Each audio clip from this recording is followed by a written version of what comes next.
O que diz a Bíblia sobre família? E a importância da família na sociedade, a importância da família, esta instituição a qual estão querendo destruir. É sobre isso que iremos abordar neste vídeo. Mas antes, já curta, já compartilha, já deixa o like e comente bastante aí nos comentários como você enxerga a família nos dias atuais. Não esqueça, acione o sininho para você não perder nenhum conteúdo que postaremos aqui neste canal. O conceito de família é extremamente importante na Bíblia, tanto no sentido físico quanto no teológico. O conceito de família foi introduzido no início, como vemos em Gênesis 1:28. Abre aspas, Deus abençoou eles e disse: sedes fecundos, multiplicai-vos e enchei a terra, e sujeitai-a e dominai sobre os peixes do mar, sobre as aves do céu, sobre todo o animal que rasteja pela terra.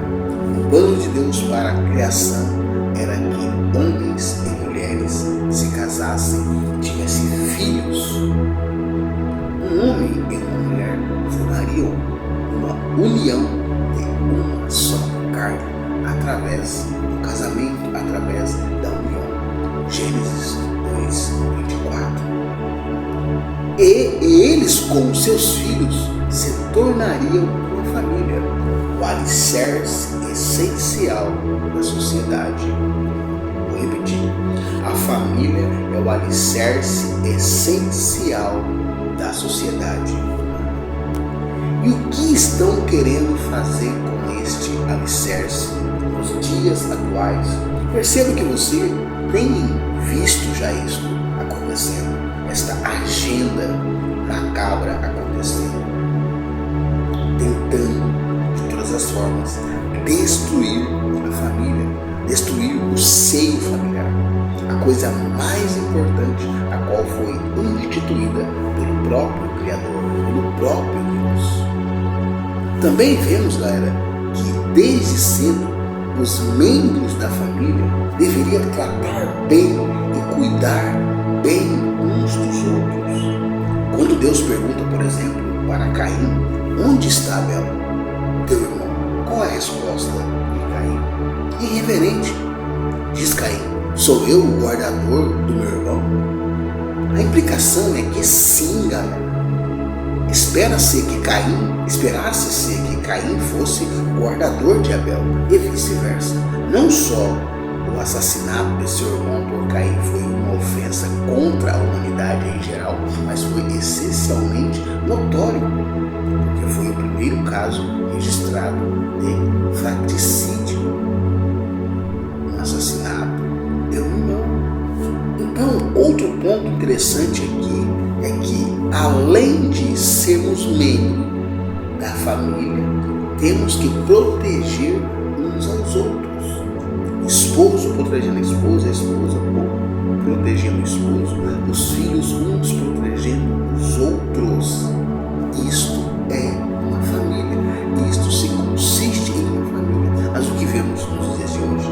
Pai contra filho, filho contra pai, mãe contra filho, filho contra mãe, é briga pra lá, é confusão pra cá o tempo todo. É isso que vemos nas famílias. E existe algo por trás disso para que seja destruído a família. Esta é a realidade. Infelizmente, poucos conseguem perceber e travar essa luta. Isto é uma luta. Proteger algo é luta, é defesa, é ataque. Você está entendendo como isto é muito mais profundo do que muitas vezes imaginamos? A Bíblia tem um senso assim comunitário, não apenas de pessoas e famílias, porque geralmente, por exemplo, mantido nas culturas ocidentais de hoje, que é a individualização do cidadão.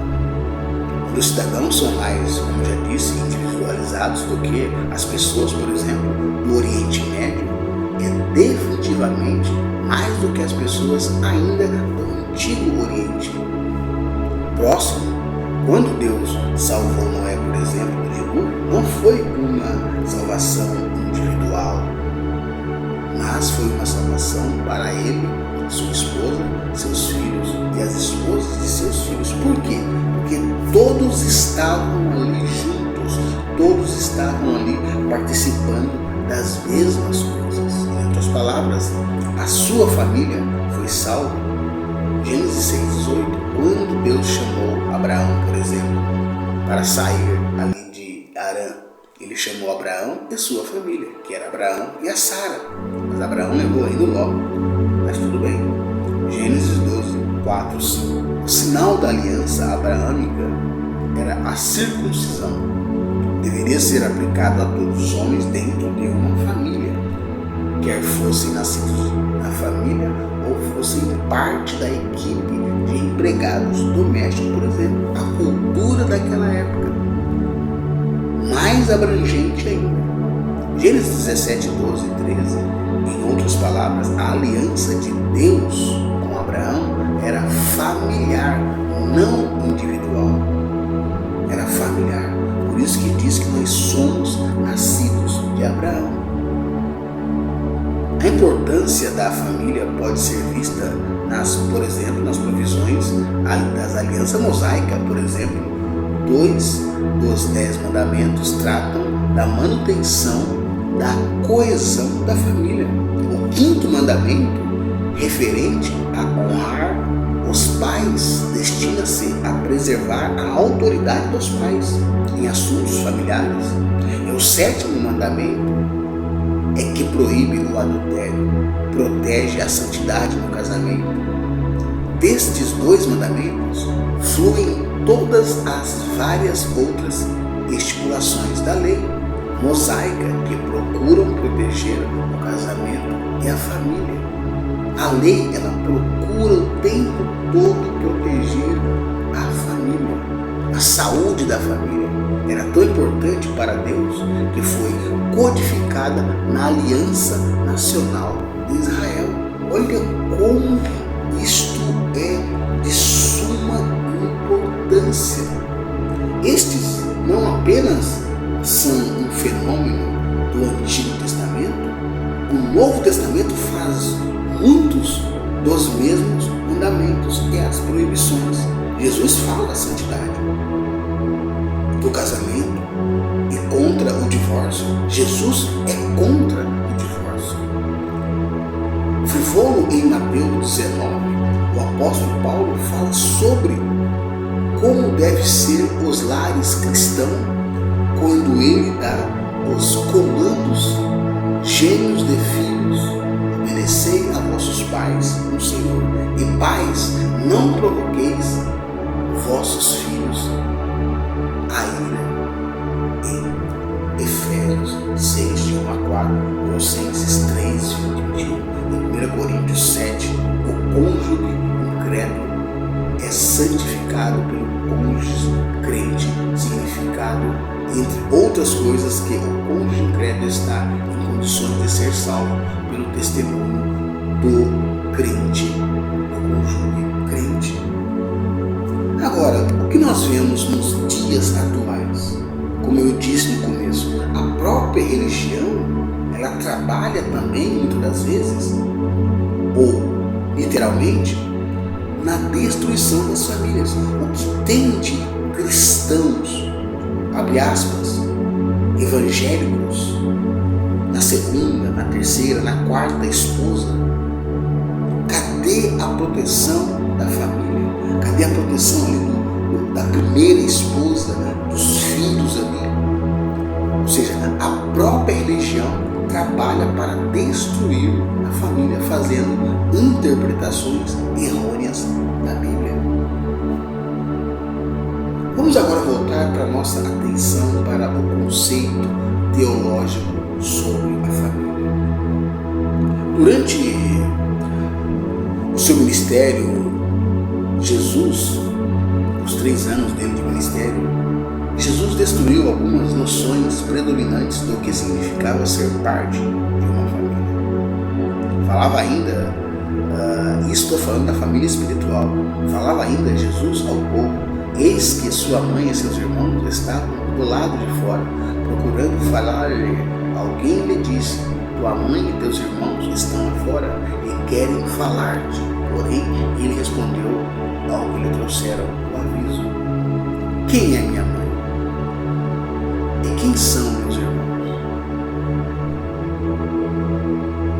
Estendendo a mão para os discípulos, disse: eis minha mãe e meus irmãos, porque qualquer que fizer a vontade de meu Pai Celeste, esse é meu irmão, irmã e mãe. O Jesus aqui está dizendo, aqui ele está falando de uma forma espiritual. Todos aqueles que creem, todos aqueles que acreditar, todos aqueles que buscá-lo, faz parte da família, que é a própria igreja. Quem crê será salvo, quem não crê já está condenado. Mateus 12, 46 até 50, agora devemos esclarecer alguns equívocos com esta passagem. Jesus não está dizendo que a família biológica não é importante. É isso que temos que entender aqui. Jesus não está dizendo que a família biológica não é importante. Ele está dispensando sua mãe e seus irmãos. Jesus está deixando claro que no reino dos céus, está falando de céus, a conexão familiar mais importante é espiritual. Vou repetir. O que Jesus está dizendo aqui, que a família importante humana na terra é essa a qual nós temos.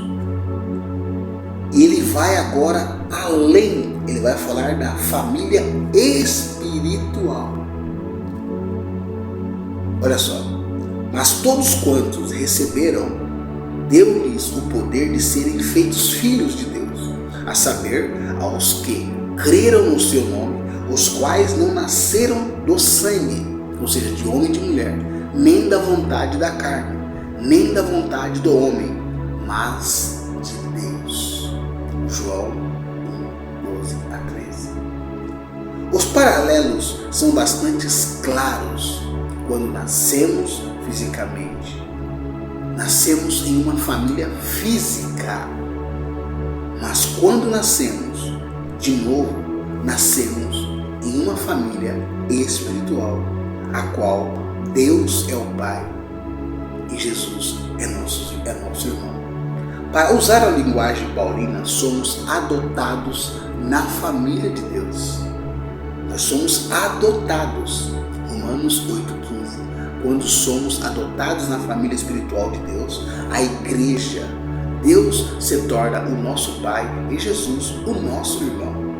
Esta família espiritual não é limitada por etnia, ou raça, gênero ou posição social, como Paulo diz.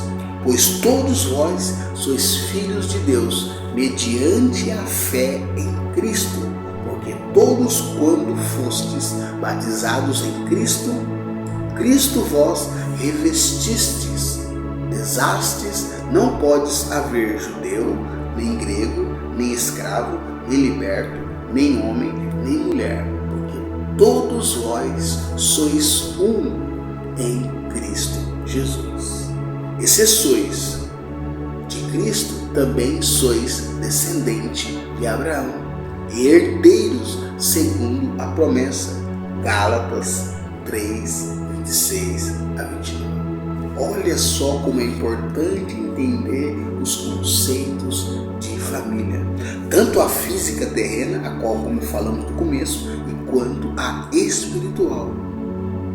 Então, o que a Bíblia diz sobre a família? A família física é o alicerce mais importante da sociedade humana. Presta atenção nisso. Vou repetir aqui.